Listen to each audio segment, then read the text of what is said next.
Bueno, muy buenas tardes a todos y bienvenidos. Doy las gracias a todos ustedes por venir a la presentación de un libro interesantísimo. Saludo a la presidenta de la Fundación FASE, a Pilar Olmedo, y les doy a todos ustedes le doy la bienvenida. También al vicepresidente de la Fundación FASE, bienvenidos y muchas gracias por asistir. Hoy tenemos a una persona muy especial, don Jorge Fernández Díaz. ¿Quién no conoce a don Jorge, no? O a Jorge. Pues es una persona francamente conocida, ha tenido una trayectoria pública ejemplar. De formación es ingeniero industrial, que algún defecto tenía que tener. También fue inspector de trabajo, no sé qué es peor. Y desde luego ha sido un político con una dilatadísima carrera profesional. Empezó como diputado por Barcelona, también lo apuntamos. Desde el año 1989 hasta el año 2019 ha estado ejerciendo la política como profesión.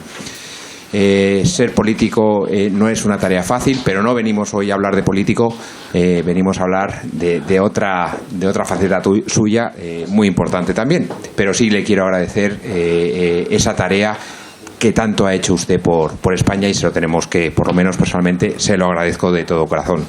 Fue ministro de Interior, también una tarea francamente difícil, desde diciembre del 2011 hasta noviembre del 2016. Acordaros esa época, qué época tan durísima en España para ser ministro de Interior, con lo cual, pues un motivo más para estar agradecido, don Jorge. No es solamente un servidor público, es un hombre que ha asumido compromisos con la sociedad de diversos ámbitos y ha ocupado distintos cargos de responsabilidad, tanto en la empresa, en la gestión pública, pues como en su faceta de escritor de libros, ¿no? Yo no sé si ha hecho dónde hace más bien, ¿no? Si escribiendo libros de este tipo, que yo creo que es importantísimo el tema que hoy vamos a tratar, o la parte pública, que también ha sido importante. Hoy nos presenta su obra titulada El tiempo de María. Apariciones marianas en Francia, España y Portugal. Este libro aborda de modo documentado el fenómeno de las apariciones marianas en varios países europeos, que ya hemos dicho cuáles son, Francia, España y Portugal, y lo hace como reflexión sobre la presencia de la Virgen María en la historia de los pueblos, ofreciendo una lectura que subraya su papel de madre, acompañante y figura revelante para la familia y la sociedad contemporánea.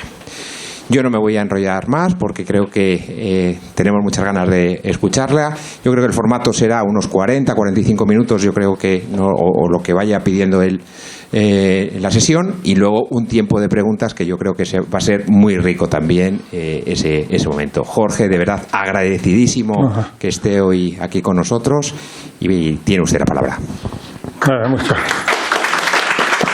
Muchas gracias. Bueno, muchas gracias, Alberto, y muchas gracias, y agradecidísimo yo. Quiero decir y agradecidos a todos.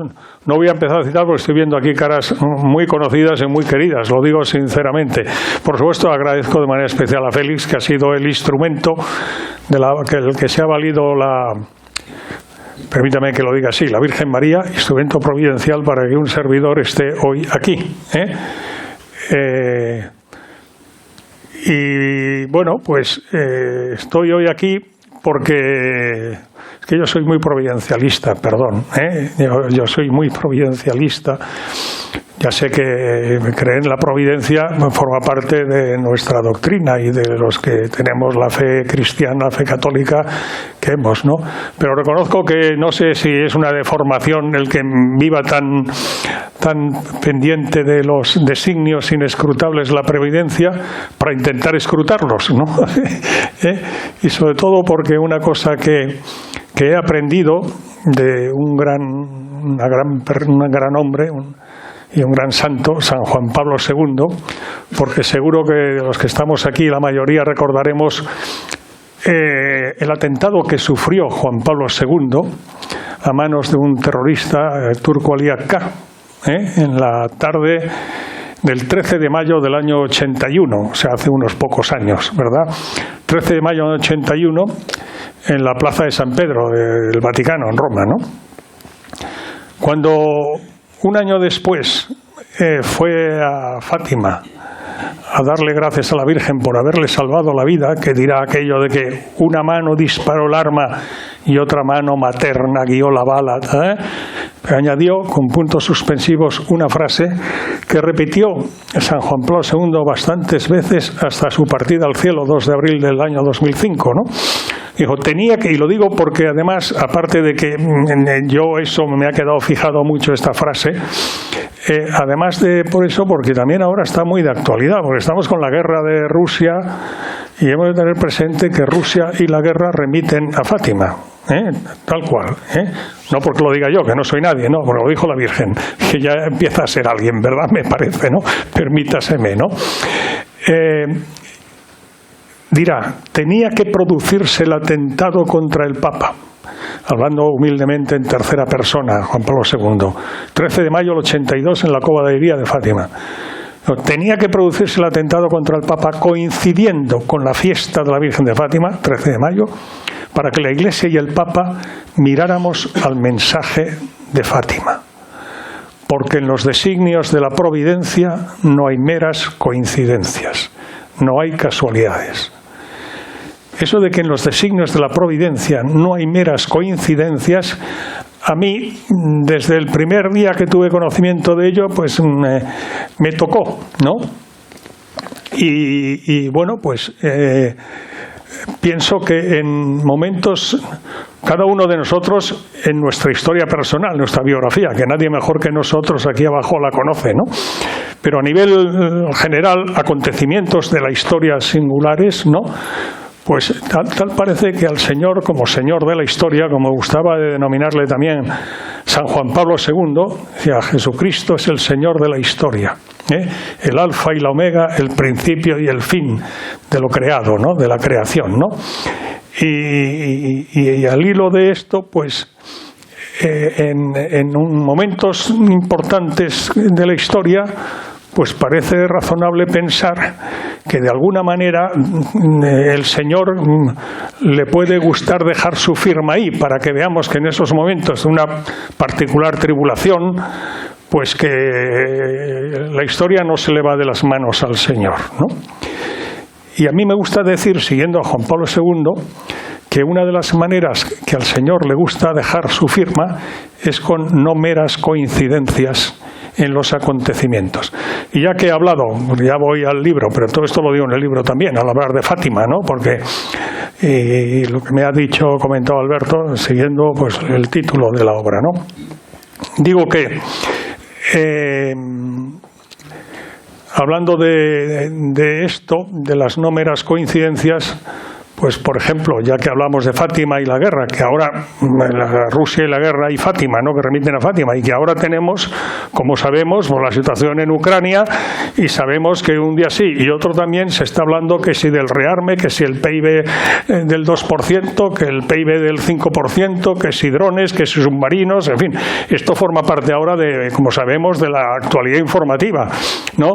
Y cada 2x3, cosa que no había oído yo desde que tengo uso de razón, se habla incluso de la posibilidad de una tercera guerra mundial, porque, en fin, sabemos que la Segunda Guerra Mundial terminó con las bombas atómicas sobre Hiroshima y Okinawa en Japón, y claro, pues no ha habido una tercera guerra mundial convencional, es decir, frontal, entre Estados Unidos y la Unión Soviética, no la hubo, pues porque se tenía muy presente por parte de ambos países, Estados Unidos y la Unión Soviética, lo que llaman la DMA, destrucción mutua asegurada. Es decir, que una guerra entre ambos era destrucción mutua asegurada. Es decir, el que comenzara la eventualidad de una guerra atómica, pues haría mucho daño al otro, pero sabe que a continuación, y entonces el acrónimo DMA, en inglés, ¿no? Y destrucción mutua asegurada, DMA, es el acrónimo sobre el que se basó todo el periodo de la Guerra Fría. Es decir, el que va desde el final de la Segunda Guerra Mundial en el 45 hasta que desaparece la Unión Soviética en el 91.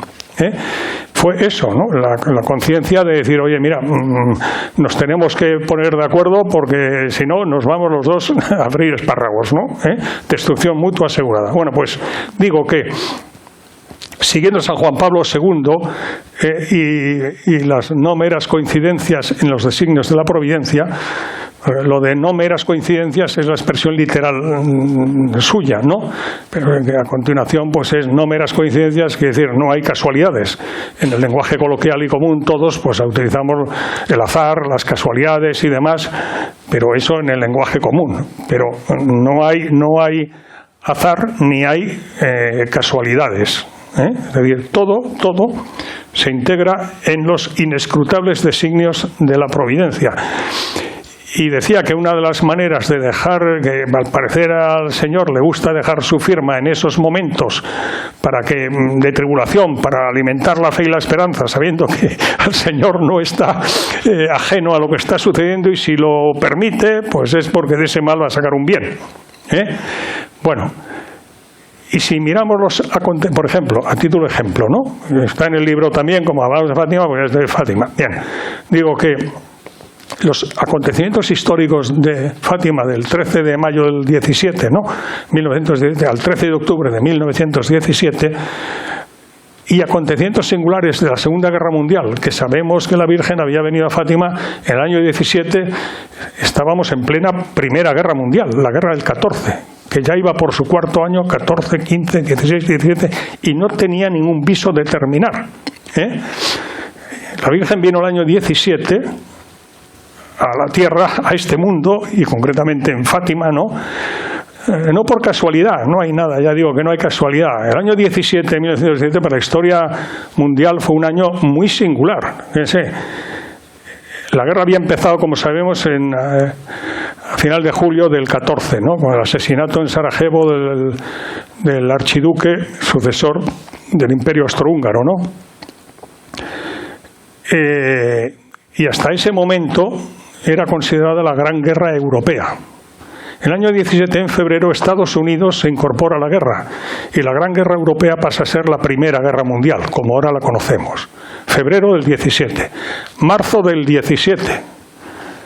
El zar de Rusia, Nicolás II, de la dinastía multisecular zarista de Romanov, es derrocado. Febrero del 17. Estados Unidos entra en la guerra mundial.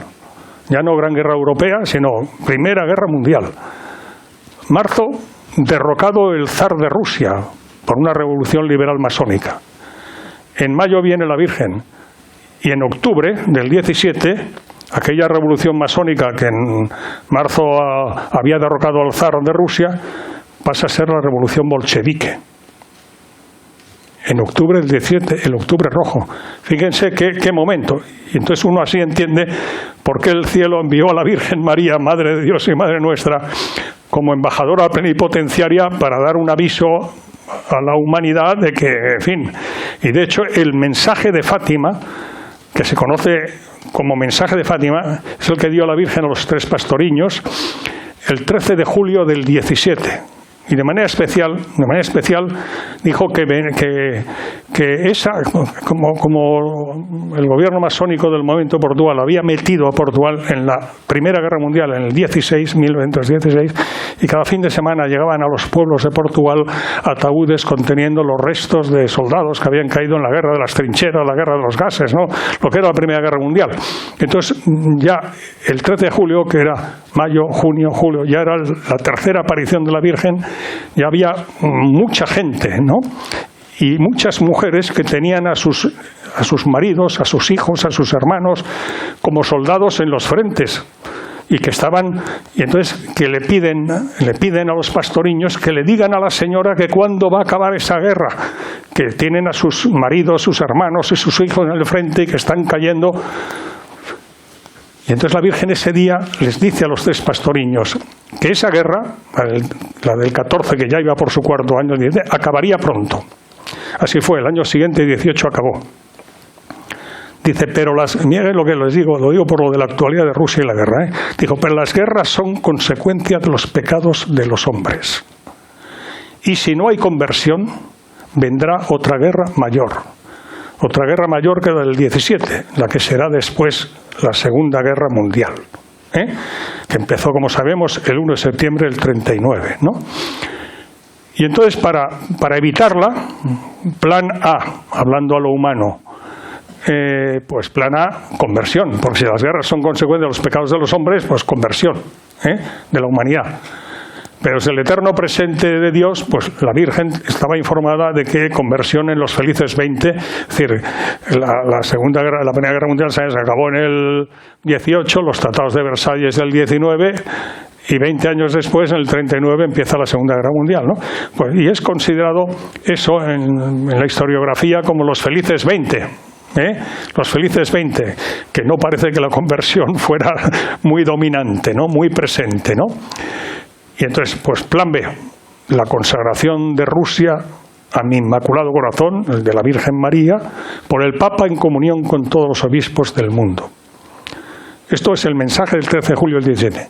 Y le añadió además, y lo digo ahora porque estamos muy próximos a un acontecimiento que vale la pena recordarlo, que es, le dijo que eso era porque el Señor quería que junto a la devoción a su Sagrado Corazón estuviera la devoción al Inmaculado Corazón de su Madre, y que para difundir esa devoción en la Iglesia y por medio de la Iglesia en el mundo, quería que esa paz se considerara concedida, conseguida por el Inmaculado Corazón de María. Primero. Y segundo, y que para favorecer esa devoción, pues que prometió el 13 de julio del 17, esto es a lo que voy ahora también, prometió una gracia especial para evitar lo que habían visto en la visión que habían tenido ese 13 de julio del 17, que lo que luego era el infierno y la cantidad de almas que iban al infierno porque no había quien rezara por ellos, en fin. Y entonces prometió otra gracia, que era para que no hubiera tantas almas que fueran al infierno, pues la devoción de los 5 primeros sábados de mes. Digo, esa promesa del 13 de julio del 17 en Fátima la cumplió en España, en Pontevedra, el 10 de diciembre del 25. Y estamos en noviembre del 25. Es decir, dentro de un mes va a ser el centenario de esa devoción, la de los 5 primeros sábados de mes. El 10 de diciembre de 2025, y estamos a 6 de noviembre de 2025, es el centenario de esa devoción. Y la Virgen dijo que para evitar la guerra, repito, conversión, no hay conversión, me parece que ahora tampoco hay demasiada, ¿no? Digo, pues consagración, pero con el fin de que, repito, se propagar la devoción al Inmaculado Corazón de la Virgen. Y para ello, pues eso, con esa promesa de los 5 primeros sábados de mes, de esa devoción, de extender esa devoción, y la otra de la consagración que hemos comentado, ¿no? Bueno, diré que, en fin, Lucia estaba en el año 25 en España porque primero fue religiosa dorotea de vida activa antes de ingresar en el Carmelo de Coimbra como carmelita, que ingresará en el año 48 y allí morirá el 13 de febrero de 2005. Y bueno, pues cuando se le apareció en Pontevedra, porque entonces estaba en Pontevedra el noviciado de las religiosas doroteas, y estaba allí en novicia. Cuando ya pasó a ser profesa, pasó a Tui, al lado de Vigo, ¿no? Tui, en Galicia, y ahí estaba la casa profesa de las religiosas doroteas. Y el 13 de junio del 29 se le apareció la Virgen allí, y le dirá: ha llegado para el cielo la hora que te anuncié el 13 de julio del 17, habían pasado 12 años, 13 de julio del 17, 13 de junio del 29. Hay que deducir que sin conversión, pues ha llegado para el cielo la hora que te anuncié de que el Papa consagre Rusia a mi Inmaculado Corazón para evitar la guerra y tal. 10 años después vino la guerra, en el 39. Y además la Virgen allí pues dio una advertencia singular también. El 13 de junio, fiesta de San Antonio de Padua. Ya sabemos que en Portugal no digamos San Antonio de Padua, es Antonio de Lisboa, porque él nació allí, ¿no? Bueno, el 13 de junio del 29. Y les dirá, además, que cuando vean, esto está en los anales oficiales reconocidos por la Iglesia de Fátima, cuando veáis una noche iluminada por una luz desconocida, 13 de junio del 29, cuando veáis una noche iluminada por una luz desconocida, sabed que es la señal del cielo de que va a castigar al mundo por sus pecados mediante la guerra, etcétera, etcétera. Esa luz desconocida está en la historia. Fue el 25 de enero del 38. El 25 de enero del 38, el día de la conversión de San Pablo, curiosamente, la conversión del mundo, del año 38. Yo cuando tuve conocimiento de esto, reconozco que hice dos cosas. Una, entrar en Internet para ver la prensa del 26 de enero del 38, España estaba en plena guerra civil, como sabemos, ¿no? 36-39. ¿Qué ponía? Recuerdo que La Vanguardia de Barcelona, en portada, no en la portada, pero sí en la portada, ponía extraño fenómeno atmosférico en el cielo. El ABC también. Y la prensa europea pues también traía la noticia, ¿no? Es decir, que fue un hecho. Yo me acuerdo que entonces le pregunté a mi madre, yo sabía que mi madre había nacido en Valladolid el día de la Inmaculada Concepción del año 27, dije 27, 38, acababa de cumplir mi madre pues 11 años y sé que estaba interna en el Colegio de las Huelgas Reales de Valladolid, ¿no? Y me acuerdo, le dije, oye mamá, ¿tú recuerdas esto que debía estar entonces interna con 11 años? Y dije, hijo mío, me acuerdo perfectamente, las madres, esto lo entendéis perfectamente. Hijo mío, lo recuerdo perfectamente. El cielo se puso como si fueran de fuego. Y las monjas a todas, niñas, todas a la iglesia a rezar que viene el fin del mundo. Yo digo de mi madre, porque un testimonio no tal, sí, eso no. Y mi padre, que era alférez cadete en la guerra civil, pues en las trincheras, bueno, pues aquello, pero es que fue un fenómeno y ha pasado la historia como la aurora boreal de Fátima. Porque los astrónomos y los científicos no sabían cómo definir ese extraño fenómeno atmosférico y entonces me dijeron, es una extraña aurora boreal, y entonces la aurora boreal de Fátima. Debo decir que, coincidencia, ¿verdad? Pues el 25 de enero del 38, pues mire, unos días después Hitler invade Austria. Y el 11 de marzo se anexiona a Austria. A continuación los Sudetes. Y políticamente, la Segunda Guerra Mundial ya estaba. Hitler solo esperaba dos cosas. Acabar de rearmarse, que se lo habían prohibido los tratados de Versalles, y que acabara la Guerra Civil Española. La Guerra Civil acaba el 1 de abril del 39 y el 1 de septiembre del 39 empieza la invasión de Polonia, el pacto Hitler-Stalin. Lo digo porque a los comunistas no les gusta que se diga eso. Es que la Segunda Guerra Mundial comienza, previo pacto en Moscú, de Hitler y Stalin, por medio de von Ribbentrop, ministro de Exteriores de Hitler, y Molotov, el de Stalin. Y se firma el acuerdo en presencia y presidido en el Kremlin por Stalin, ¿no? Y entonces pactaron que empezaba Hitler invadiendo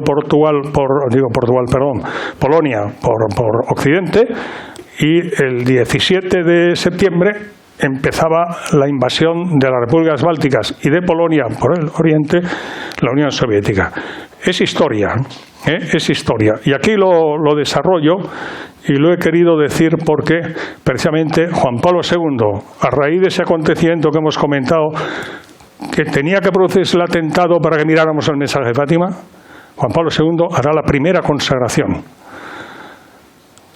Consagró al Inmaculado Corazón de María, verbalizó el mundo, pero había pedido que trajeran, y fue la primera vez que salió de la capelina la imagen de la Virgen de Fátima, y en su presencia hizo la consagración. La Virgen de Fátima había pedido que se hiciera esa consagración en una fiesta señalada por la Iglesia.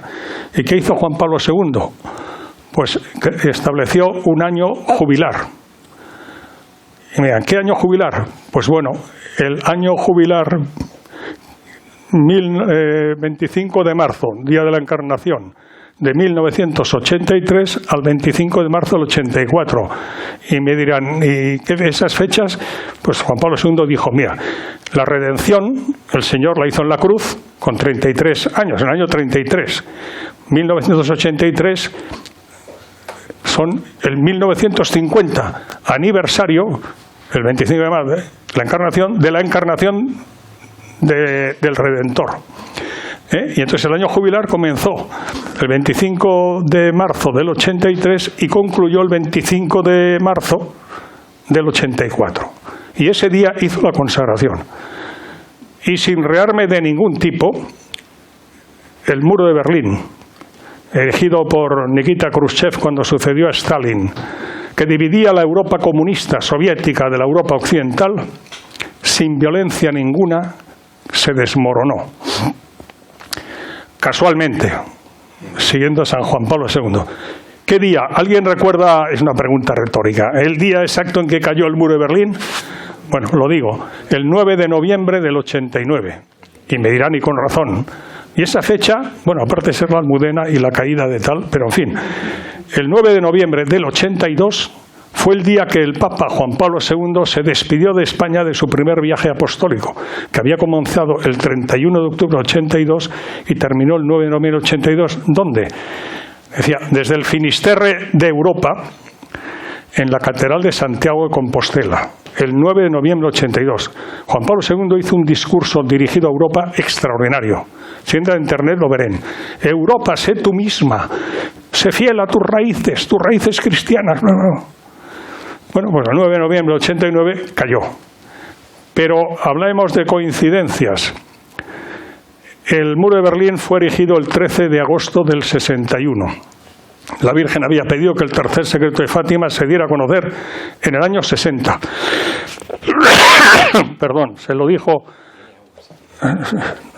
Gracias. Se lo dijo a la hermana Lucia, a Sor Lucia, el 3 de enero del 44 en Tui, que se diera a conocer en 1960. El año 44 y desde el 60, bueno, el eterno presente de Dios sabían que en el año 60 estaría en plena organización y preparación el mayor acontecimiento eclesial del siglo, el Concilio Ecuménico Vaticano II. No se dio a conocer y en el año 61, aparte de venirse la Virgen durante toda la preparación y desarrollo del Concilio Vaticano II a España, a Garabandal, ojo al dato, pues, ¿qué hizo? Pues se erigió el muro de Berlín, como decimos, y el 13 de agosto. Curioso, porque en Fátima la Virgen se apareció el 13 de cada mes, mayo, junio, julio, pero no de agosto, porque no pudo. Porque el gobierno masónico de Portugal, repito, como ya aquello iba creciendo, pidió al administrador de la Vila de Ourem, el municipio al que pertenecía a Leiría Fátima, para que acabara con aquello. Y lo que hizo él fue el domingo 13 de agosto, con engaño, llevarse a los niños al ayuntamiento para, primero mediante lisonjas y después mediante amenazas, que dijeran, que le contaran cuál era el secreto y que dijera que todo es una invención. 3 criaturas de 7, 9 y 10 años, y ni por unas ni por otras. Y hoy diríamos la presión social pues hizo que el alcalde tuviera que dejarlos en libertad y la Virgen se les apareció el 19 de agosto del 17, no el 13 de agosto, el 19 de agosto. Y no en la Cova de Iría, sino en el Aljustrel, al lado de donde vivían sus padres, no los de los pastoriños, Jacintita y Francisco, que hoy canonizados, son hermanos y canonizados, ¿no? Y tenían entre 7 y 9 años, y Lucia, que tenía 10 años. La Virgen dirá después que el 13 de agosto había sido un día de tristeza para ella, y un día de alegría el 19 de agosto. Pues fijaros qué coincidencia. El muro de Berlín cae, como hemos dicho, coincidiendo con esa fiesta 9 de noviembre del 89, pero el principio del fin del muro de Berlín fue el 19 de agosto de ese año 89. Y hay un lugar, hay un monumento, en un lugar de la frontera austrohúngaro que evoca lo sucedido el 19 de agosto del 89. Que es que el heredero el hijo del beatificado por Juan Pablo II, último emperador austrohúngaro, el beato Carlos de Austria, su hijo Otto de Habsburgo, Las relaciones entre Estados Unidos y la Unión Soviética estaban de una tensión tremenda, ¿no? Y convenció a los ministros exteriores de Austria, de Occidente y Hungría, que era República Popular Comunista en aquel momento, ¿no? 89, para celebrar el llamado Picnic Paneuropeo por la Paz. Y convenció a los dos ministros de Exteriores de Austria y Hungría que durante el picnic, como símbolo de la paz, dejaran pasar libremente a los berlineses y alemanes de la entonces Alemania comunista, la República Democrática, libremente a Occidente. Y así fue. Empezaron a pasar y resulta que nadie dio orden de que Hungría dejara de dejar pasar a la gente. Y esa riada humana que comenzó allí el 19 de agosto de 89 fue la que finalmente el 9 de noviembre, esa gran riada humana, sin violencia ninguna, se planta ante el muro de Berlín, y se desploma el muro de Berlín. Hay un monumento en el lugar donde se celebró ese picnic paneuropeo que dice eso, Y cada año, Angela Merkel, cuando era canciller, pues fue muchos años, pero en fin, los presidentes de Austria, Hungría, es decir, que es un hecho histórico. Por supuesto, allí no existe ni Fátima, ni Dios, ni la Virgen, ni la consagración, pero lo que es evidente es que ese hecho, y el monumento dice, el 19 de agosto, comenzó, se produjo el principio de la caída del muro de Berlín. Pero conociendo lo que acabamos de comentar, pues se da cuenta uno, fíjate.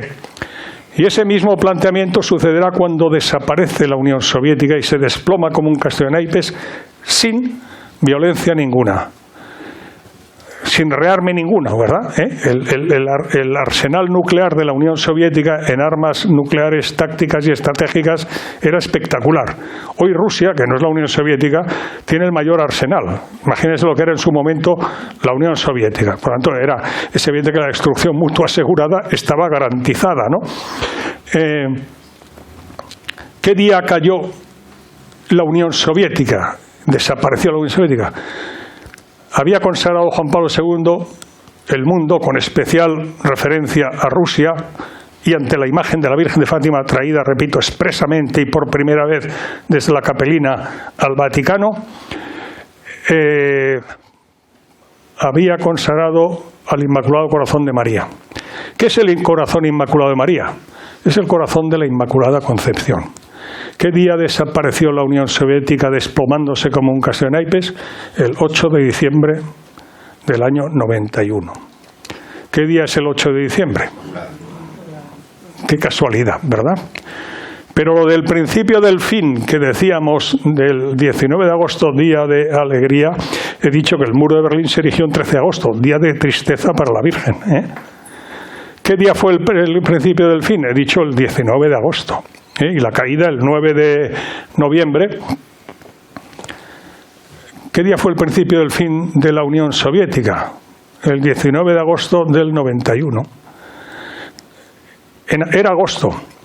En la Unión Soviética entonces estaba al frente Gorbachov y la perestroika, lo recordamos, ¿no? Y era agosto y Gorbachov estaba de vacaciones de verano en una dacha presidencial en la península de Crimea de la Unión Soviética. Y aprovechando su ausencia, el sector más radical comunista del Politburó soviético dio un golpe de Estado. ¿Qué día sucedió eso? Que fracasó el 19 de agosto del 91. Y 4 meses después, y el día de la Inmaculada, otra casualidad, ¿verdad? Pues desapareció la Unión Soviética. Está lleno. No me quiero extender más aquí porque si no me da tiempo de decir nada del resto de... Pero en el libro está, en el libro está cuando hablamos de Fátima, porque en la Segunda Guerra Mundial se produjeron Pío XII, no me resisto a decirlo esto, Pío XII, otra casualidad, será el Papa que en un momento tremendo de la Segunda Guerra Mundial, Papa Pío XII sucedió a Pío XI en marzo del 39. O sea, ya cuando, en fin, en marzo del 39, será el Papa de la Segunda Guerra Mundial y será el Papa que hará una primera consagración del mundo al Inmaculado Corazón de María. el 31 de octubre del 42, 17 Fátima y 25 42, el último día del mes de octubre, el mes del Rosario, y el Papa hizo una consagración del mundo al Inmaculado Corazón de María. Una casualidad, otra casualidad, digamos. Papa Pío XII era Eugenio Pacelli. Eugenio Pacelli, ¿saben? Es una pregunta retórica, ¿no? ¿Saben qué día fue elegido, fue ordenado arzobispo Eugenio Pacelli, el futuro Pío XII, ¿no? Pues fue ordenado obispo por Benedicto XV en la Capilla Sixtina del Vaticano, casualmente el 13 de mayo del 17. La misma mañana que la Virgen se aparecía en Fátima por primera vez, el que después, 25 años después, haría la consagración, era ordenado obispo. Y eso lo tenía en el corazón muy, muy metido, precisamente porque le tocó a él ser el Papa que mediante esa consagración no evitó que comenzara la Segunda Guerra Mundial, porque no se había hecho lo que se había hecho y ya había comenzado el año 39, pero era un momento en el que el eje iba ganando la Segunda Guerra Mundial, la historia militar de la Segunda Guerra Mundial. Hay un antes y un después a lo que hizo el Papa. Pues solo diré lo siguiente, fíjense. 31 de octubre del 42. Las máquinas de guerra más importantes del Tercer Reich eran el Afrika Korps, que iba por el norte de África, la ribera sur del Mediterráneo, y tenía como objetivo estratégico último, pues, el canal de Suez, por una parte, para controlar el tráfico marítimo y tal, y por la otra, los pozos petrolíferos del Pérsico, del Golfo Pérsico.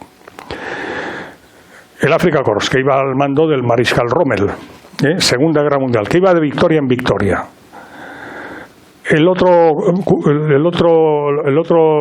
fuerza militar más destacada del Tercer Reich, que iba de victoria en victoria en ese momento de la Segunda Guerra Mundial, era precisamente el Sexto Cuerpo de Ejército, que iba al mando del general von Paulus, Stalingrado, y quedarse con los pozos petrolíferos del Cáucaso. Si consigue Rommel los pozos petrolíferos del Pérsico y von Paulus los pozos petrolíferos del Cáucaso, la guerra mundial hubiera tenido otro desenlace muy diferente. Y además ya entonces era guerra mundial, como decimos, porque Estados Unidos iba contra el Japón, y el Japón iba de victoria en victoria. Hace la consagración el 31 de octubre del 42. ¿Y qué pasa en el mes de noviembre? Pues que el Afrika Korps tiene su primera y espectacular derrota, la batalla del Alamein. Rommel contra Montgomery, el 6 de noviembre. Stalingrado, el 2 de febrero, se rinde y es disuelto el Sexto Cuerpo de Ejército de von Paulus. Y en Guadalcanal, Japón tiene su primera y espectacular derrota a manos de Estados Unidos. En la historiografía militar de la Segunda Guerra Mundial se dice noviembre del 42, de 1942, es un parteaguas de Europa, de la historia de Europa, porque claro, si la Segunda Guerra Mundial hubiera acabado de otra manera, pues la historia de Europa y del mundo hubiera sido otra, ¿no? El mes de noviembre cambió la historia del mundo. ¿Qué había pasado? El Papa lo entendió perfectamente, de tal manera que el 8 de diciembre, el Día de la Inmaculada Concepción, esta vez ya no como el 31 de octubre del 42, con una emisión radiofónica de Radio Vaticano, en las fotos de la época tiene a un lado al que sería después Pablo VI.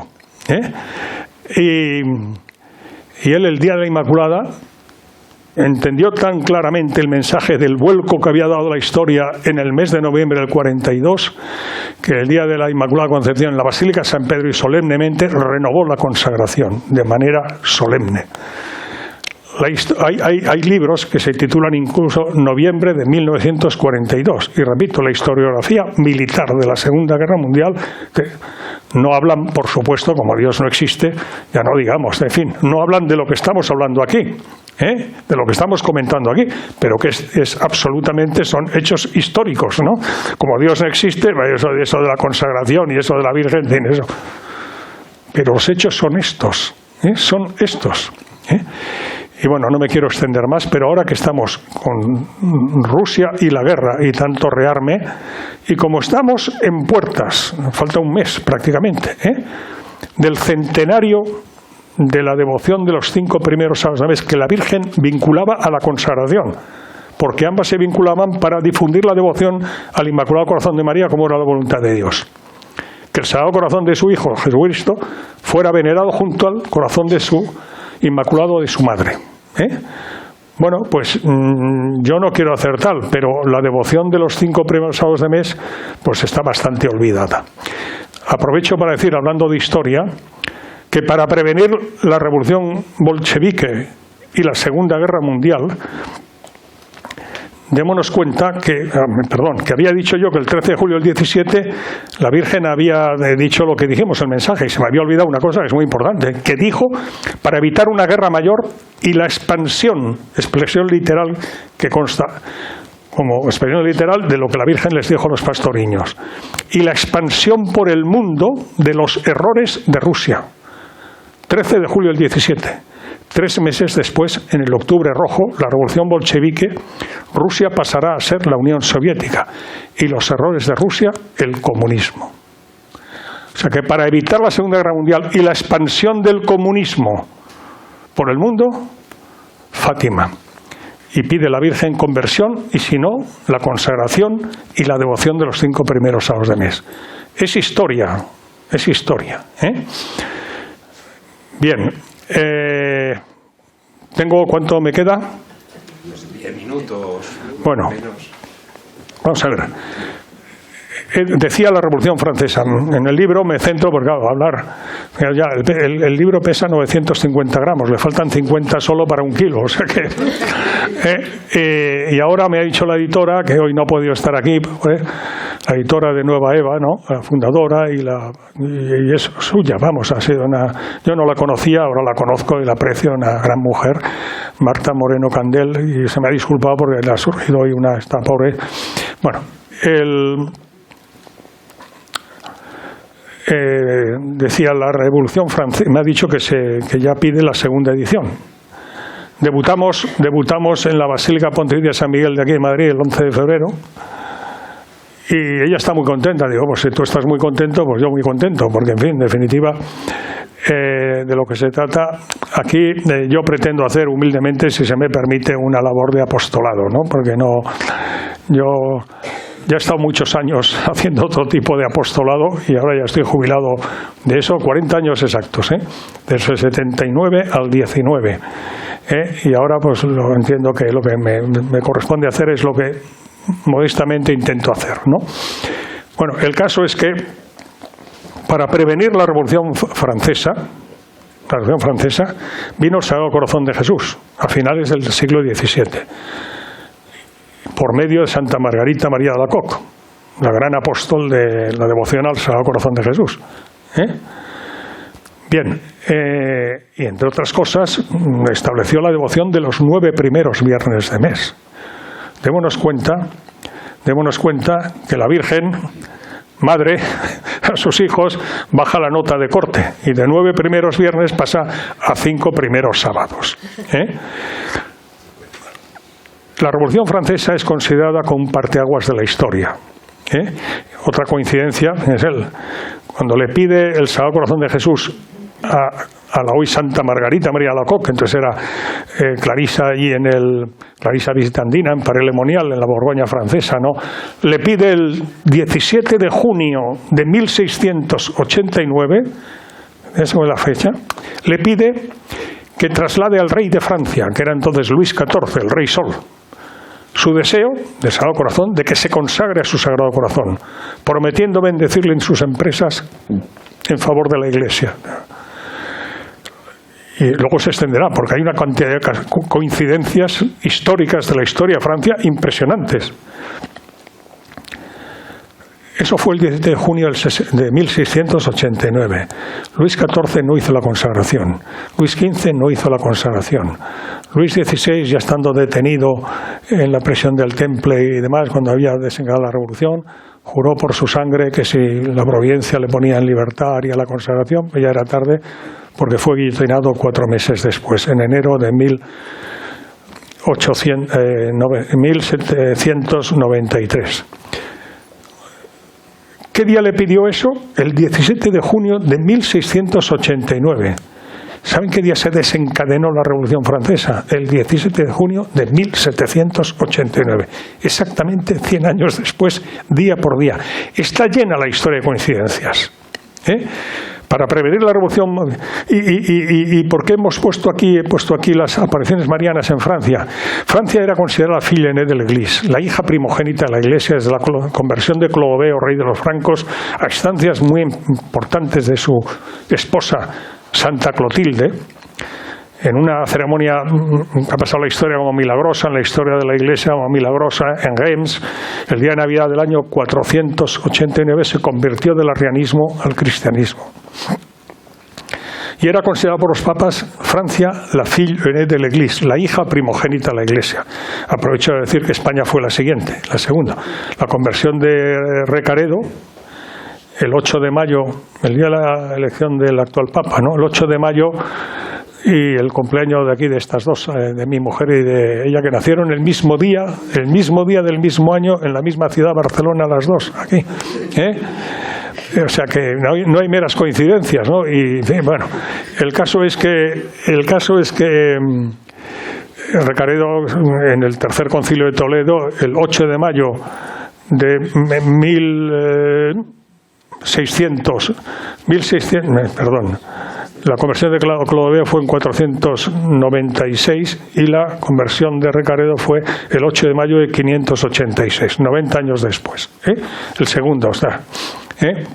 Y por eso la revolución fue francesa y no inglesa y holandesa, porque el diablo ataca más a los mejores y se cebó con Francia y Francia cayó. Y la Virgen, madre de la Iglesia, pues, madre de su hija primogénita, Francia, en la continuación de la Revolución Francesa en el siglo XIX, una constelación de mariofanías, todas reconocidas por la Iglesia en Francia, impresionantes. El propio Papa Pío XII pues dijo que había comenzado la era de María, con la revolución la aparición de la Guy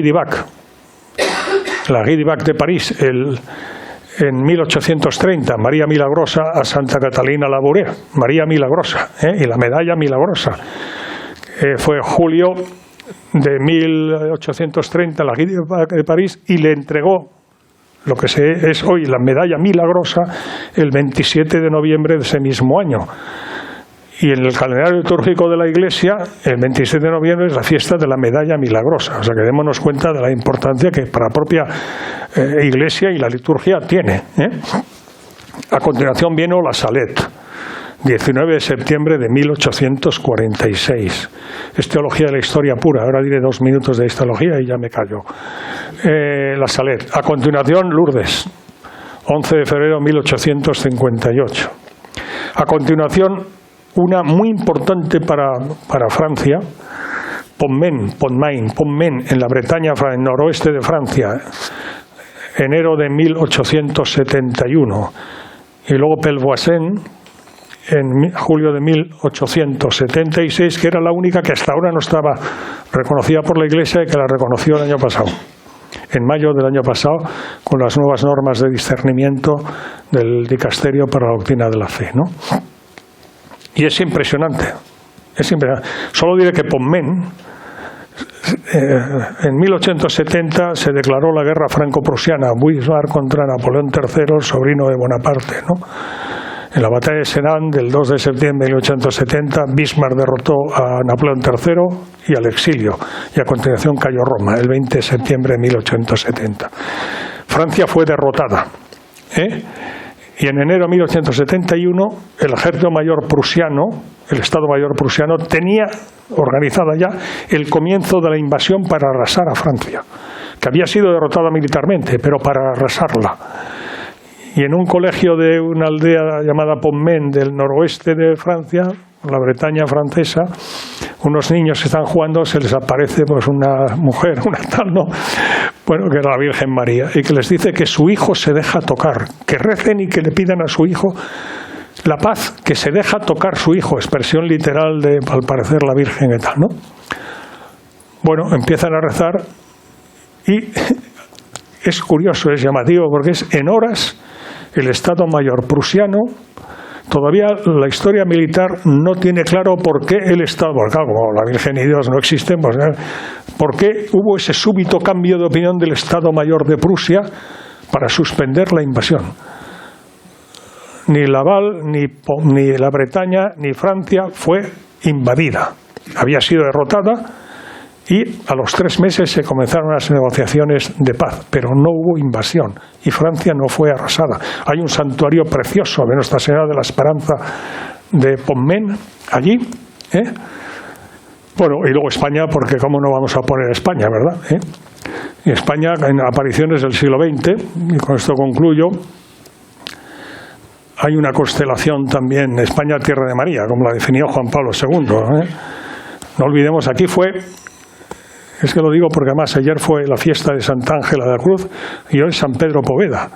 Y el Papa, Juan Pablo II, canonizó en la Plaza de Colón de Madrid el 4 de mayo de 2003, que fue su última visita, la quinta y última visita apostólica de Juan Pablo II a España, que se despidió diciendo España, tierra de María, y canonizó en la Plaza de Colón a San Pedro Poveda, San José María Rubio, Santa Ángela de la Cruz, que fue la fiesta ayer, y San Pedro Poveda, que es hoy, Santa Genoveva Torres y Santa Maravillas de Jesús.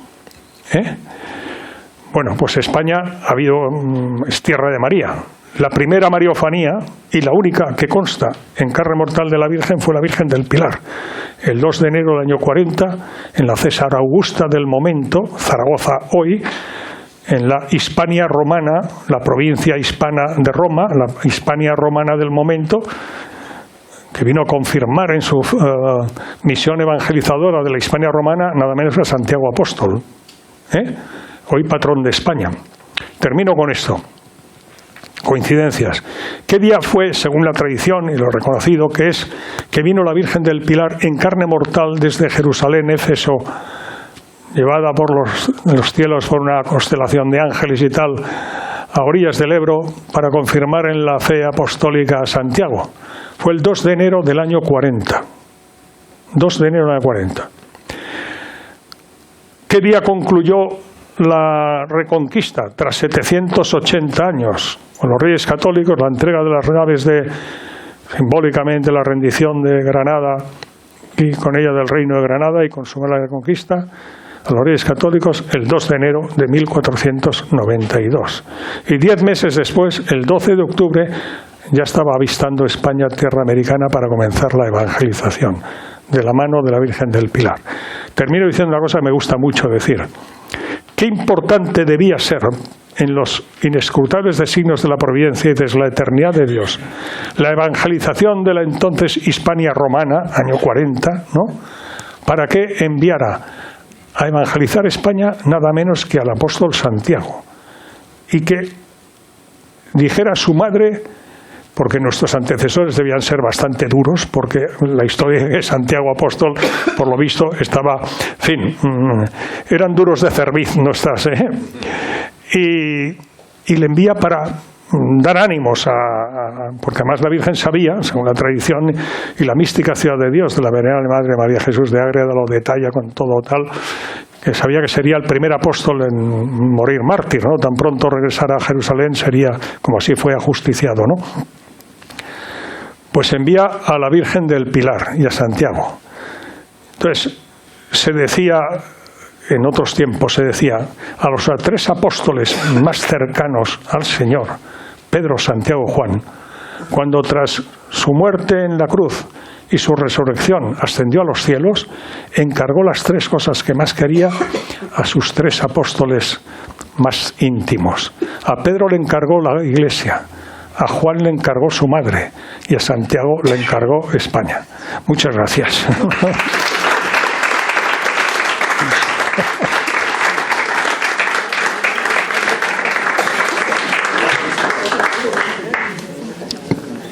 Don Jorge, muchísimas gracias. Ha sido una ponencia impresionante. Vamos a empezar con un turno de preguntas, pero a mí se me queda corto. ¿Se lo hago como pregunta o le damos 5 minutos más para que nos hable de las apariciones de la Virgen en España? Porque solamente en el siglo XX tiene usted identificadas 8 apariciones de la Virgen en España, desde Garabandal hasta 7 más. Como usted quiera, o se toma 5 o 10 minutos. Si me dan 5 minutos con todo. O le invitamos a otra ponencia para que nos venga a hablar lo que usted quiera. Bueno, no, se me invita, vuelvo, pero digo, en el siglo XX, las que destaco ahí son Chauchina, Chandavila, Ezquioga, Umbe, Garabandal, El Escorial y Can Cerdà. Cada una tiene su historia. O sea, Chauchina es un municipio de la provincia de Granada. El lunes 9 de abril, lunes santo de 1906, la Virgen se le aparecerá a una mujer humilde y tal, que tenía Rosario Granados Martín, que tiene hoy abierto su proceso de beatificación. La curó instantáneamente de lo que padecía, unas llagas y unas úlceras en la pierna, en fin, está todo documentado. Y lo que ella hay ahora en Chauchina, Granada, hay un convento, un monasterio de monjas religiosas clarisas, capuchinas, como profetizó la Virgen, y que sucedió como profetizó la Virgen poco después de morir Rosario Granados, la vidente, y que sigue existiendo hoy. La priora es la madre Montserrat, no es catalana, pero me dice que como ya eran 12 hermanos y sus padres ya tenían nombres para todas, pues a ella le pusieron Montserrat. Digo, pues muy bien, fantástico, ¿no? Bueno, Chauchina es teología de la historia pura, porque en abril de 25 años después será el 14 de abril, que es la Primera República, la Segunda República, en fin, en el libro hay ocasión para Chauchina. Chandavila, igual que reconoció el año pasado Roma, el Vaticano, ¿no? Lo que he dicho de Pelvoisin de Francia, reconoció Chandavila de España. Chandavila es un enclave del municipio de la Codosera de la provincia de Badajoz de Extremadura, España. El 8 de mayo del 45, terminó la Segunda Guerra Mundial en Europa. En la Segunda Guerra Mundial definitiva, con la rendición de Japón ante Estados Unidos, será el 3 de septiembre en la bahía de Tokio, a bordo del acorazado Missouri de los Estados Unidos, ¿no? Pero en Europa, el 8 de mayo del 45. Y la Virgen, que había venido a Fátima para evitar una guerra mayor, la Segunda Guerra Mundial, cuando acaba la Segunda Guerra en Europa, unos días después, el 27 de mayo del 45, se viene al límite, al linde fronterizo de Portugal y España. En ese lugar llamado Chandavila, que es de España, es de la provincia, como digo, de Badajoz, a dar una serie de mensajes. Esta la ha reconocido el año pasado la ha reconocido Roma. Pero yo ya lo había escrito antes, porque conozco Chandavila y me parece que quien no lo conozca, le tengo que decir que vale la pena ir porque es un enclave maravilloso. Hay un santuario precioso. La Virgen vino a decir varias cosas, solo diré 2 curiosidades. Dijo que la ausencia de guerra no es la paz y que la paz exige más. Y de hecho, el santuario precioso que hay en Chandavila tiene paz, perdón, ¿no? Bueno, dijo una serie de mensajes y tal. Y hay una cosa muy curiosa, porque el 3 de junio del 45, la Virgen, que se apareció como dolorosa, dirá que quería que se construyera, donde estaba el árbol en el que ella se había aparecido, una ermita. Y que cada 3 de septiembre, y eso lo dice el 3 de junio del 45, que cada 3 de septiembre se celebrara una misa de campaña, con el altar en esa ermita, por la paz, etcétera, etcétera. Y eso lo dice el 3 de junio del 45. Y dice que cada 3 de septiembre, curiosamente el 3 de septiembre del 45 es cuando acabará la Segunda Guerra Mundial. Desde el año 45, una misa de campaña es una misa militar. Desde el año 45, cada año, sin excepción, se celebra allí una misa de campaña con cantidad enorme de fieles que van. Y repito, el año pasado lo ha reconocido Roma, Chandavila, y es un lugar precioso.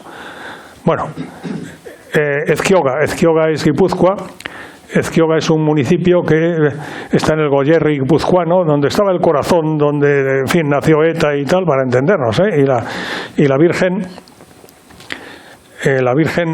empieza a aparecerse en Ezquioga pues justo pues cuando acaba de ser proclamada la Segunda República, el 14 de abril del 31, y la Virgen está ahí tal. Y es una aparición, diré que el eco que tuvo es que hasta en el propio las cortes del momento, las cortes republicanas, hubo debates políticos sobre Ezquioga, que había que acabar con Ezquioga. Y Azaña designó un gobernador civil de su absoluta confianza como gobernador civil de Guipúzcoa para que acabara con Ezquioga, que había que acabar con aquello, Ezquioga. 1931. Umbe, a 10 minutos de Bilbao, provincia de Vizcaya. Umbe, año 41. Garabandal, año 61. Y hablando de coincidencias, la primera aparición de la Virgen, el suceso fue la aparición del Arcángel San Miguel, la Reina de los Ángeles, pues el príncipe de la milicia celestial viene como embajador para anunciar que viene la Reina y preparar a las 4 niñas, Conchita, Jacinta, Mariloli y Maricruz, entonces de 11 y 12 años. Imagínense, en Garabandal, una aldeuca de la montaña cántabra, 4 niñas, entonces no había internet, me parece de verdad, y no había, en aquella aldeuca no había ni baños, ni había teléfono, no había, en fin, estamos hablando del año 61, ¿no? La Virgen, que se presentó ella mismo como la Virgen del Carmen, y apareció como tal vieron ellos, que tenían el manípulo marrón como carmelita, ¿no? La Virgen del Carmen. Apareció, la primera manifestación de la Virgen fue el 2 de julio, el domingo 2 de julio del año 61. O casualidad. En el calendario litúrgico del momento, todavía no había comenzado el concilio, era el litúrgico del momento, el domingo 2 de julio era la fiesta de la visitación de la Virgen. La fiesta de la visitación de la Virgen a su prima Santa Isabel. Y el Evangelio de ese domingo, el Evangelio de San Lucas ese domingo, comenzaba diciendo: en aquellos días la Virgen se fue con prisas a la montaña Cantabria, y los naturales de Cantabria montañeses, ¿no? Pues casualmente ese día comienza la visitación de la Virgen a la montaña cántabra, ¿no? Pero repito que en los Hechos de Garabandal, que aquí le dedico 80 páginas, los Hechos de Garabandal es que coinciden, repito, no ya con una fecha singular, con tal, no, es que coinciden nada más y nada menos que con la preparación y el desarrollo del Concilio Ecuménico Vaticano II, que lo clausurará el Papa Pablo VI el día de la Inmaculada Concepción del año 65. Lo había abierto el Papa Juan XXIII el 11 de octubre del 62, ¿no? O sea que fueron, durante todo el concilio y su preparación, la Virgen, cuando están todos los obispos y cardenales en el corazón de la Iglesia, en la Basílica San Pedro, presididos por el Papa, primero Juan XXIII, luego Pablo VI, resulta que la Virgen está como una madre jugando con 4 niñas en una aldeuca y tal. Claro, cuando en el segundo y último mensaje público, pedido así por la Virgen, dirá nada más y nada menos la Virgen, 18 de junio del 65, dirá que a la Eucaristía cada vez se le da menos importancia y que muchos sacerdotes, obispos y cardenales van por el camino de la perdición y llevan consigo muchas almas. Imaginémonos cómo eso resonó, estamos hablando del año 65, aquí en España, la España de Franco, por tanto, oiga, y en Roma, todos los obispos y cardenales de la Iglesia en Roma, y les dicen que 4 niñas en la España de Franco están diciendo que la Virgen. Ahí comienza la mano negra sobre los Hechos de Garabandal, que son auténticos, Y diré que, curiosamente, cuando el Papa Pablo VI, año 65, y el cardenal Ottaviani, prefecto entonces del Santo Oficio, hoy Doctrina de la Fe, tienen conocimiento de ese mensaje, Nadie conocía mejor la situación de la Iglesia que el Papa y el cardenal Ottaviani en aquel momento. Lo que dicen, esto no se lo han inventado las niñas. Por favor, que vengan a Roma. Y pide que vayan a Roma. Conchita, un poco la portavoz de las cuatro niñas, estará con el 13 de enero del 66, recién concluido el concilio con las Navidades por medio, estará en Roma con el cardenal Ottaviani. Y estará con el Papa Pablo VI. Y está documentado. Y hay un acta que lo acredita, además, por si hubiera alguna duda, ¿no? Y había dicho en el mensaje ese, en el primer mensaje público, 18 de octubre del 61, y lo repite en el 18 de junio del 65, que a la Eucaristía cada vez se le da menos importancia. La encíclica que define el misterio de la Eucaristía es la encíclica de Pablo VI, Mysterium Fidei, el misterio de nuestra fe. ¿De qué fecha es? Sigue siendo la actual. ¿De qué fecha es? El 3 de septiembre del 65. Poco más de 2 meses después de eso, el Papa promulga la encíclica Mysterium Fidei, que frente al sector modernista de la Iglesia decía que pues, bien, la Eucaristía era un símbolo, un signo de paz, la última cena, Mysterium Fidei, el cuerpo, la sangre, el alma y la divinidad de Jesucristo están tal. Esa la proclamó y sigue siendo el documento magisterial de la doctrina de la Iglesia más importante y vigente 2 meses después de ese mensaje. Quien quiera entender, que entienda. Bueno, 81 es el Escorial. El año 81 fue un año mariano muy singular, porque fue el 14 de junio del 81 comienza el Escorial, 10 días después comienza Medjugorje y en noviembre comienza Kibeho, Ruanda. La guerra de los Hutus con los Tutsis, un genocidio que causó más de 1 millón de muertos, y la guerra de la ex-Yugoslavia 10 años después. Y aquí nos evitamos la guerra, y sobre todo por ETA y una serie de cosas del momento y tal, pues por la Virgen en el Escorial y en fin, y los rosarios que se rezaron y demás. Ahí lo detallamos, ¿no? Es curiosa, hablando de no meras coincidencias, la secuencia de mariofanías en el siglo XX en España. En el año 31 Ezquioga, en el año 41 Umbe, en el año 61 Garabandal, en el año 81 Ezquioga, de 20 en 20 años, ¿no? Y yo he añadido otra, hoy muy olvidada, pero en su momento, que congregó a multitudes, que está al lado de Barcelona, en el municipio de Sardañola, a media hora de Barcelona, Can Cerdà en catalán, que se apareció la Virgen como la Inmaculada Concepción a una mujer muy sencilla, madre, que tenía Pepita Pugès, ¿no?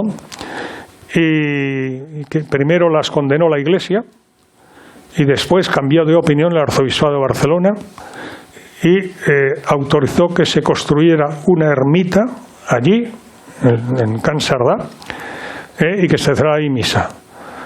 La Virgen dijo que se aparecería y daría mensajes el 11 de cada mes. La Virgen de Lourdes es el 11 de febrero, como saben, el 11 de cada mes. Bueno, el caso es que esa ermita fue consagrada por el entonces obispo auxiliar de Barcelona el día de la Virgen de Lourdes, 11 de febrero del año 2001. Y cada domingo y cada día 11 en esa ermita de Can Cerdà se celebran misas. Y debo decir que los mensajes para España son muy importantes. Dijo que había venido a Barcelona, a Cataluña, y para salvar a toda España. Dijo la Virgen, estamos hablando, empezó en el año 74 y terminó las apariciones en el año 78, cuando murió Pepita Pugès. Bueno, me he extendido un poco más de 5 minutos. Todo está desarrollado en el libro, O sea que el que quiera profundizar, pues resumir 580 páginas. Pero entre leer el libro y tenerle usted... No, pero bueno, yo creo que esto puede ayudar después a... Soy Félix López. Jorge, creo que nos gustaría que nos contase su encuentro con Benedicto XVI cuando ya era Papa emérito. Vale. Bueno. Algunos ya lo conocerán, ¿no? Bueno, tuve el honor y la gracia de tener varios con Benedicto XVI. Uno siendo Papa todavía y luego siendo Papa emérito viviendo en el Mater Ecclesiae, como sabemos, los jardines vaticanos, ¿no? Con mi mujer que está aquí, ¿no? al que te refieres en particular fue el miércoles 17 de junio de 2015, o sea, hace 10 años y medio. Lo digo porque lo que dijo, bueno, estábamos, estuvimos primero recordando, fueron 55 minutos, mi mujer y yo con él, con Benedicto XVI. Y estuvimos recordando sus visitas a España durante su pontificado, el Encuentro Mundial de Familias, julio de 2006 en Valencia, el año jubilar jacobeo de 2010 en Santiago, luego la visita a Barcelona para consagrar la Basílica de la Sagrada Familia el 7 de noviembre de 2010. Yo me acuerdo, yo estuve ahí como tantos fieles y tal, y bueno, como era secretario de Estado además, pues pude estar en un buen sitio en la Basílica porque estaba aquello abarrotado, ¿no? Y el Papa Benedicto XVI fue el 7 de noviembre de 2010, que quiso que coincidiera con la primera visita que había hecho Juan Pablo II en su primera visita apostólica a la Sagrada Familia. La hizo Juan Pablo II el 7 de noviembre de 82 y Benedicto XVI hizo la consagración de la Basílica de la Sagrada Familia el 7 de noviembre de 2010, ¿no? La JMJ de agosto de 2011 en Madrid. Y en un momento determinado, pues yo le dije, Santidad, ¿recuerda cuando estando, os acordáis, en Cuatro Vientos, el momento que sale la custodia de Arfe y tal, y que aquello? Yo le recordé ese episodio y tú te acuerdas, ¿no? Y Benedicto XVI se emocionó y dijo, se tocaba, así yo intento imitarle, ¿no? Se tocaba la presencia de Dios, se tocaba la presencia de Dios, y eso a mí me tocó, a su vez. Y le dije, Santidad, porque yo no hablé de política para nada con el Papa, como es obvio, ¿no? Santidad, que conoce a España y quiere a España, por favor, rece por España, que nos hace mucha falta. Entonces, el miércoles 7 de junio de 2015, yo estaba en el Ministerio Interior y tenía información y sabía, pues en fin, pero yo no hablé, como es obvio, para nada de política, ni el Papa tampoco. Yo le dije que rezara por España. Entonces parece que el Papa como si se hubiera transformado, ¿no? Porque... Y de una manera muy especial, de repente dice el Papa, el diablo quiere destruir a España. El diablo quiere destruir España. Mi mujer estaba aquí, yo estaba aquí, el Papa estaba aquí. Si me pinchan no me sacan sangre, ¿no? Y añade, el diablo conoce la misión histórica de España al servicio de la Iglesia. Se incorporaba como para hablar y pues volvía a dejarse y dice, por eso odia a España, porque conoce la misión de España y los servicios prestados por España a la Iglesia de Jesucristo, y por eso odia a España y la quiere destruir. Y de una manera muy pausada dijo lo siguiente, dice, la evangelización de América por España, el papel de España durante la Contrarreforma, la persecución religiosa de los años 30 del pasado siglo, porque odia a España. Prosiguió. Lo digo para que no fue una cosa, no, era una... Ya digo, en fin, de aquel Benedicto XVI que se había emocionado cuando eso se tocaba. Pues les voy a decir las herramientas con las que van a derrotar al diablo y no destruir a España. Y por este orden, y pausadamente, dijo la humildad, la preguiera, la oración, la soferenza, el sufrimiento. Guardó un silencio un poco más prolongado y dijo, y la devoción a la Santísima Virgen. Tenga confianza. El diablo no destruirá España. Aprovecho para decir que, como nos damos cuenta, el Papa no habló de armas, de drones y de misiles, habló de armas espirituales, humildad, oración, sufrimiento. Él dijo soferenza. Sufrimiento hay que entenderlo como una mortificación pasiva, ¿no? O sea, el sufrimiento que esto va a provocar, saberlo ofrecer, en fin.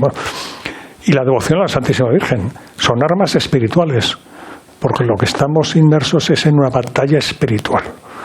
El reino de Satanás contra el reino de Jesucristo. Las dos ciudades de San Agustín. Es lo que estamos. Y como España tiene ese papel singular en los designios de providencia de Dios, pues el diablo, me acuerdo que yo le dije, Santidad, yo eso es lo que pienso, pero claro, ahora sé que no estoy equivocado, escuchándole, porque claro, es que es así, tal cual, ¿no? Yo pensé que ahí había acabado este capítulo, pero de repente añadió, como en el Evangelio del próximo domingo, era miércoles 17 de junio. Mi mujer y yo, que ella había venido de Barcelona, yo es que venía de gira por Europa oficial, y por eso de las 3 fechas que me ofreció Papa para ir a verle, fíjese, Papa con una carta en la que decidiera de las 3 fechas que me ofrecía, una de las cuales era esta, la que mejor me viniera y tal. Bueno, como la que mejor me venía era esa, pero me hubiera dicho la que me hubiera dicho, pero hubiera ido, claro. El caso es que estábamos alojados en la Embajada de España ante la Santa Sede, porque estaba en misión oficial allí, y habíamos ido a misa esa mañana, porque luego a las 12 teníamos esa audiencia privada con el Papa, ¿no? Entonces conocía el Evangelio del día, pero debo reconocer que el Evangelio del domingo 21 de junio yo no tenía ni idea. Me faltó tiempo, la providencia provee, y la Virgen quiso que hubiera un acta de esto que acabo de decir, porque un monseñor de la curia español y muy amigo, que fue una persona de confianza de Benedicto XVI durante su pontificado, fue el jefe de la sección de lengua española de la Secretaría de Estado. La sección de lengua española es la mitad de la Iglesia, O sea que ser el jefe de la sección de lengua española de la Secretaría de Estado era un cargo de mucha confianza. Yo pude acreditarlo cuando vi como tal. Me dijo que si no nos importaba, que nos acompañaba él. Digo, no, a mí que me va a importar, por Dios, al contrario, gracias, ¿no? Dice, es que además así, como el Papa va a hablar en italiano y tú en español, Jorge, si hay algún problema de traducción yo os lo traduzco. Debo decir que no fue necesario, y de hecho él se puso en un muy segundo plano y no dijo nada, pero algo dijo. Cuando salimos a las 12:55 horas de ese día, habíamos entrado a las 12 horas y salimos a las 12:55, estaba emocionado completamente. Asun es mi mujer, no Jorge. El Espíritu, digo literal, el Espíritu Santo ha profetizado por boca de Benedicto. El Espíritu Santo ha profetizado por boca de Benedicto. Y lo que ha dicho un día deberá conocerse.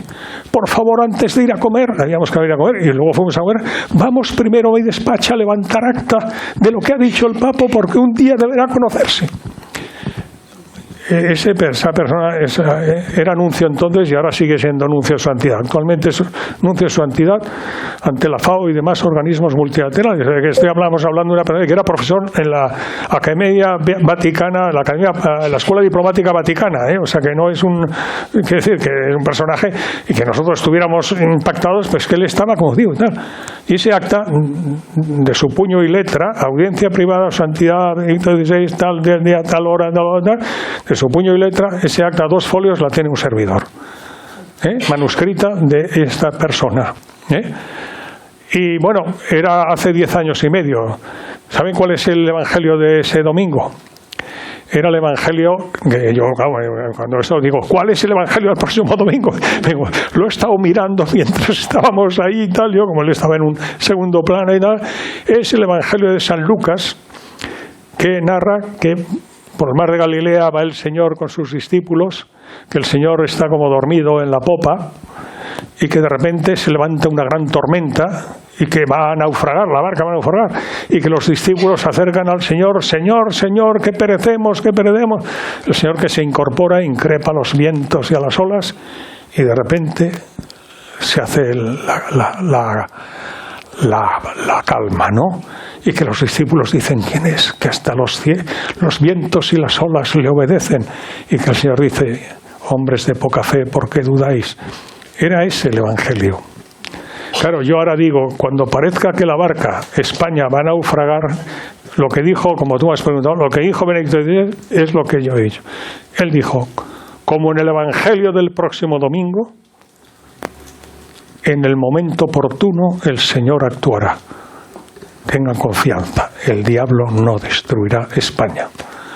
Te he dado cumplida narración de un episodio un episodio que es, en fin, es histórico para mí en la medida en que es Benedicto XVI el que dijo esto, tal, y que hay un acta, la Providencia ha querido y que haya un acta, y un acta de una persona muy cualificada, ¿no? ¿Más preguntas? ¿Te parece bien, Félix? Félix y yo nos conocemos de Fátima, ¿eh? Con lo cual somos del grupo de los fatimitas, y por eso he empezado por Fátima también. Te estaba viendo aquí, veo aquí a José Antonio Baselga, a Antonio Yagüe, fíjate, qué gracias. Oye, y no sigo porque es que veo aquí muchas caras queridas y conocidas, ¿eh? Pero... Pues yo sí tenía otra pregunta, si no hay alguien más, me lanzo yo también. ¿Por qué Tiempo de María? El título... sí. Bueno, el Tiempo de María. He hablado de la Revolución Francesa, aquí lo desarrollo, al hablar de la teología de la historia. Es decir, yo ni soy historiador ni soy teólogo, ¿eh? Pero sí que es verdad que soy aficionado a la historia y aficionado a la teología. Y entonces soy aficionado a la teología de la historia. Hablando de una manera, digamos, corriente, pues, ¿qué es la teología de la historia? Pues intentar escrutar, discernir la presencia de Dios como Señor de la historia en la historia, ¿no? Y entonces, pues yo he puesto, por ejemplo, pues nada menos que la Segunda Guerra Mundial, la Revolución Francesa, la Revolución bolchevique, que son acontecimientos. Entonces, el Tiempo de María. Yo quería que el libro se llamara La Era de María.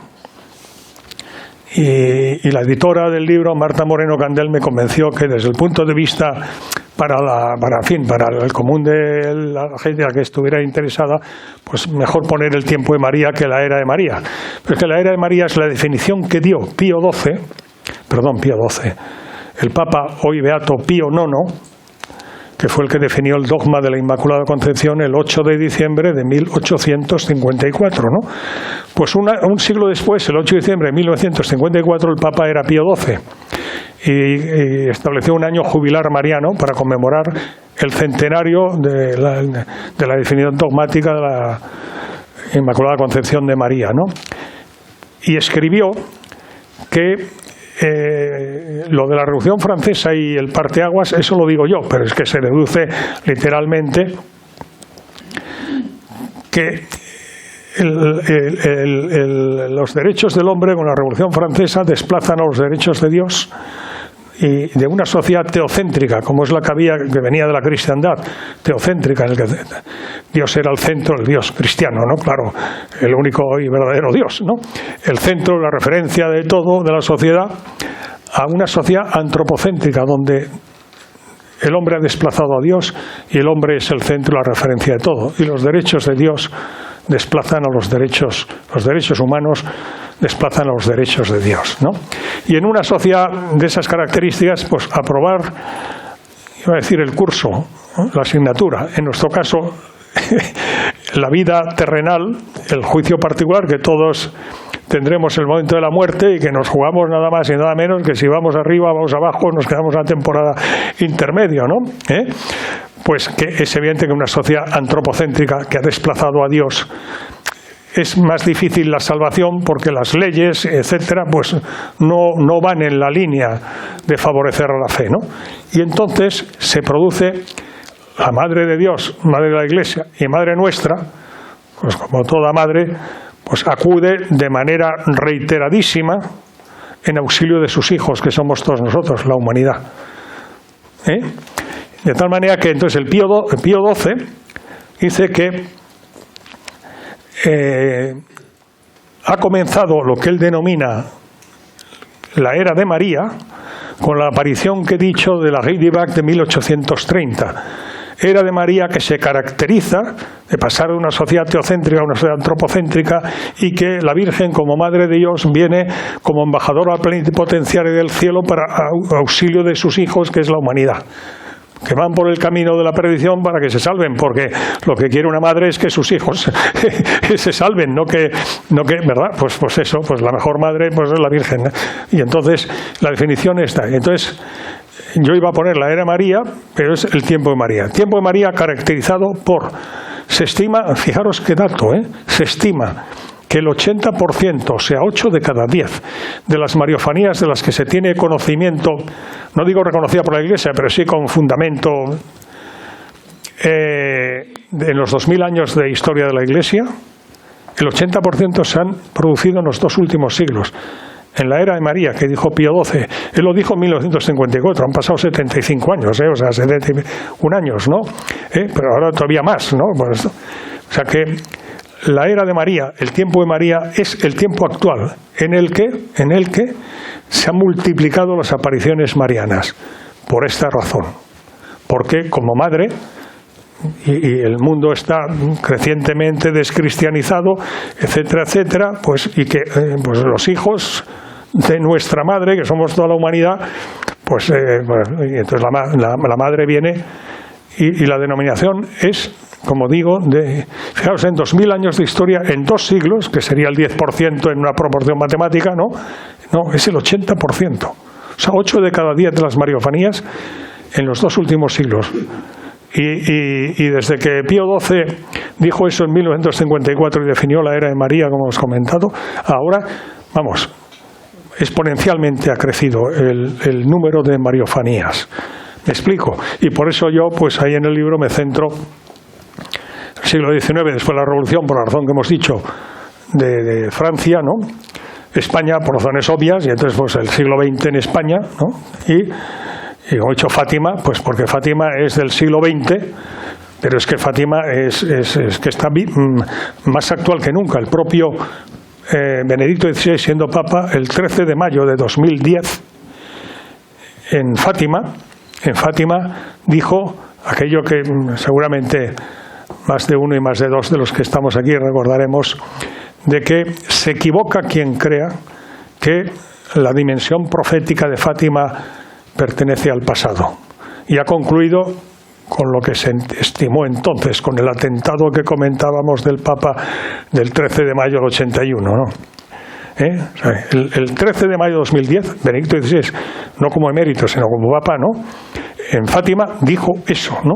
Que se equivoca quien considere que tal, la dimensión profética de Fátima. Y añadió además, era 2010, que en los 7 años hasta el centenario, 2017, recemos para que venga en estos 7 años, se precipite el triunfo profetizado en Fátima por la Virgen de su Inmaculado Corazón, el triunfo del Inmaculado Corazón de María.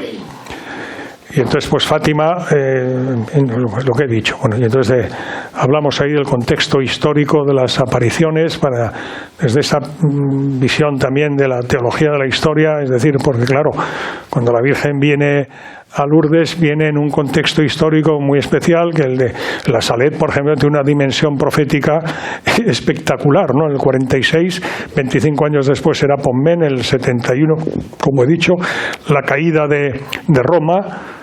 Pensemos que fue el 20 de septiembre de 1870, el Papa Pío IX se consideró prisionero en el Vaticano y él y sus sucesores estuvieron 59 años sin salir del Vaticano, considerándose prisioneros del Reino de Italia, ¿no? Dirigido por la masonería, lo que quería era que se quedara sin los estados pontificios, que era el poder político y temporal que tenía el Papa, que era considerado por los papas como el mínimo poder político y temporal necesario para garantizar el libre ejercicio de su soberanía espiritual sobre la Iglesia. ¿Me explico? Y bueno, y el Día de la Virgen de Lourdes, 11 de febrero de 1929, se firman los acuerdos lateranenses entre la Santa Sede y el Reino de Italia y se crea el Estado de la Ciudad del Vaticano. Que hay anécdotas muy bonitas referidas a ese día, porque el secretario de Estado Vaticano, que firmó en nombre del Papa esos acuerdos, dio las gracias al primer ministro que en representación del rey firmó los acuerdos, que era un tal Benito Mussolini, le dio las gracias por haber elegido esa fecha del 11 de febrero, la fiesta de la Virgen de Lourdes. y que él no tenía ni la más remota idea de que era la Virgen de Lourdes ni nada, y que no sabía ni quién era la Virgen de Lourdes, ¿vale? Claro, y lo narró el cardenal que firmó los acuerdos lateraneses, que él le dio las gracias en el momento de la firma y tal, ¿no? En el Palacio de San Juan de Letrán, los acuerdos lateraneses de Roma, ¿no? Y lo que le dijo, no sé de qué me habla, no sabía nada. Claro, arriba, y la Virgen sí que lo sabía, claro. Y todo eso en la Salet es espectacular, en fin, cómo se va cumpliendo todo, ¿no? Y coincidencias extraordinarias.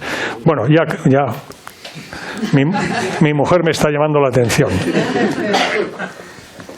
Jorge, muchísimas gracias. La verdad que ha sido interesantísimo. A mí me ha parecido extraordinario. Extraordinario el libro, lo que nos has contado, la cantidad, la lucidez de tu cabeza y de tu mente. ¿Cómo es posible que recuerdes tantas fechas y con tanta lucidez, ¿no? Si me lo permites. De verdad, agradecerte de corazón el que hayas venido hoy aquí. Para nosotros, para la Fundación FASE, es un auténtico honor. Bueno, y te deseo muchísimo éxito en el libro. La verdad que merece la pena que este mensaje... El éxito de ella es el libro de la Virgen. O sea, que se divulgue el mensaje que transmites en el libro. Y de verdad que aquí tienes tu casa. La Fundación FASE te recibirá siempre con los brazos abiertos. Muchísimas gracias de corazón y muchísimo éxito. Y gracias a todos ustedes por venir.